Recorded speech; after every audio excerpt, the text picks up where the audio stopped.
যে আইন শৃঙ্খলা ধরে রাখতে হবে এবং এখানে আইন শৃঙ্খলা অপরাধ মুক্ত করতে পুলিশ যা যা করার তাই করবে।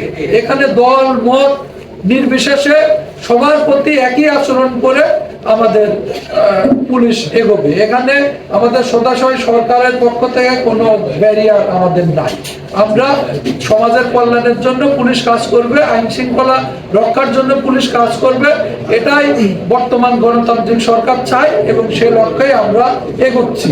এবং আপনি কাঠামোগত পরিবর্তনের একটা বিষয় বললেন, আপনারা জেনে খুশি হবেন যে বাংলাদেশ পুলিশে তো নতুন জনবল সৃষ্টির কার্যক্রম চলছে এবং আপনাদের জানেন যে র্যাব নাম পরিবর্তন করে তাদের কাঠামো নতুন ভাবে গড়ে ওঠার প্রক্রিয়া চলছে এবং পুলিশ যে intel base policing, community base policing, tech base policing আমি আপনাদের সামনে বললাম, এটাও তো আমাদের কাঠামোতে নতুন যুক্ত হচ্ছে। তো কাজে সব মিলে আমরা চেষ্টা করব আইন শৃঙ্খলার উন্নয়ন ঘটাতে।